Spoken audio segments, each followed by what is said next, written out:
Hello and welcome to Total Football Analysis. Jürgen Klopp and Pep Guardiola are two of the best managers in world football at the moment. In this video, we will look at the features of their tactical battles and what makes them so interesting.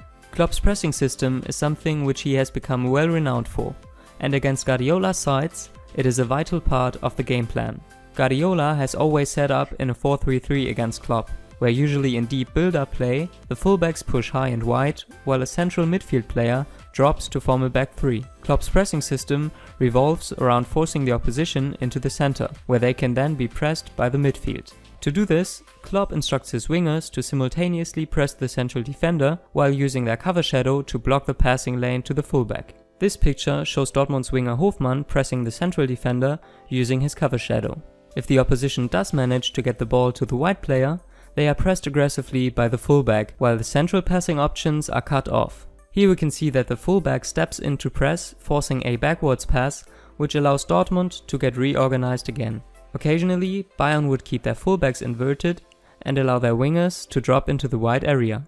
In this case, the press from striker Aubameyang on the centre back helps to prevent the central pass, and due to his positioning, winger Hofmann can affect either passing lane. At Manchester City, Guardiola's build-up structure changed slightly, but the principles remain the same. Fernandinho likes to position himself behind the opposition's offensive line to receive the ball. As a consequence, City's back three in build-up usually consists of a fullback and two central defenders. The other fullback is positioned high and wide. This creates an asymmetrical shape and makes Fernandinho harder to press. Therefore, Liverpool's midfield must press higher in order to ensure Fernandinho isn't granted as much space to start the build-up. In this situation, Liverpool lay a pressing trap for City, with Fernandinho left open while the passing lane wide is blocked by Mané. Upon the pass being played, James Milner rushes to press Fernandinho. The press from Milner causes Fernandinho to misplace his pass, and Liverpool get the ball back high up the pitch. With Klopp happy to allow Guardiola the possession he craves, Klopp looks to take advantage of areas of transition. The ideal personnel for these transitions is clear to see. His players, particularly the wingers, must be quick. At Dortmund, it was Reus, Aubameyang or Lewandowski, and at Liverpool it is now Firmino, Salah and Mané. Quite simply, faster players can drive into spaces quicker, and therefore the opposition have less chance to recover and get players back.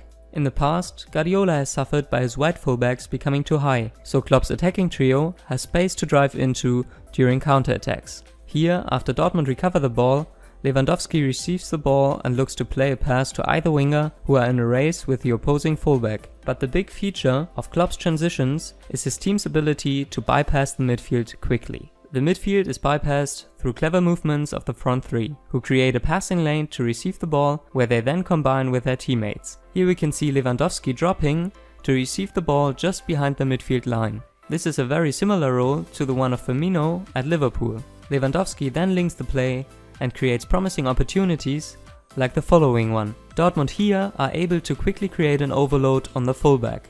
As Bayern's fullback is occupied by Dortmund's winger, he cannot follow the forward run of Dortmund's fullback. In this case, it is left back Schmelzer who supports the attack. At Liverpool, fullback Andrew Robertson takes over this role. We can also see Klopp's quick utilization of space behind the opposition midfield line at Liverpool against Manchester City. Here we see Salah combining with Firmino using a 1-2 pass and getting behind the midfield. Moreover, there's also enough space behind the defense for Mané to exploit and get a shot on goal.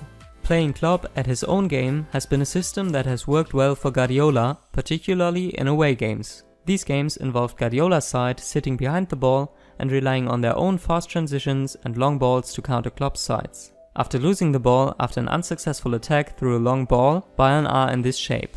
As Bayern don't offer any gaps in midfield, they don't allow Dortmund any space to use, and therefore Klopp's notoriously quick side is slowed down.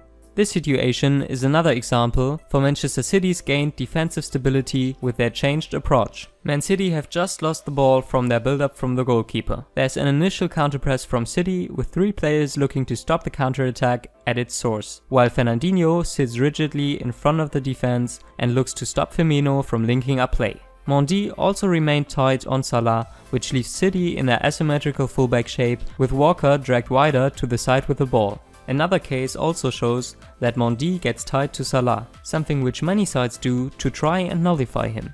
Fernandinho is slightly out of position in this situation. By Mendy getting tight to Salah, he slows Liverpool's attack down and allows Fernandinho to get back into position. In general, Fernandinho is one of City's key players. The midfielder is able to sit to stop counters, but also capable of stepping forward and quickly counter-pressing in the right moments. In this scenario, Liverpool look ready to counter. But as Fernandinho recognizes that Mendy is high up the pitch, he stops the counter-attack with a foul. Otherwise, Liverpool would have had an abundance of space to transition into. Therefore, it was vital to stop the counter-attack as early as possible. Guardiola gave Javier Martinez a very similar role to Fernandinho against Dortmund. With Dortmund's transitions usually starting from the deeper position Nuri Sahin, Martinez played as an advanced defensive midfielder, sometimes known as an anti-10. Martinez is positioned in the number 10 role, which forces Sahin to stay close to him. Therefore, should Dortmund win the ball, Martinez should be close enough to Sahin to either dispossess or foul him. Guardiola also seems to have learned his lessons regarding the positioning of his fullbacks against Klopp's sides. If we compare the two images, we can see Guardiola's change to a more conservative approach. In the first image, Bayern are left exposed in transition due to both fullbacks being caught high and wide. Now, Guardiola's fullbacks tend to attack one at a time in an asymmetrical shape. While right back Danilo supported the attack, left back Laporte stayed in the back. Overall, Klopp has the better record against Guardiola according to statistics, with Guardiola's system being exactly what Klopp wants the opposition to do. It is undoubtful that we will see more tactical adjustments from either side in the following season, despite their principles remaining the same.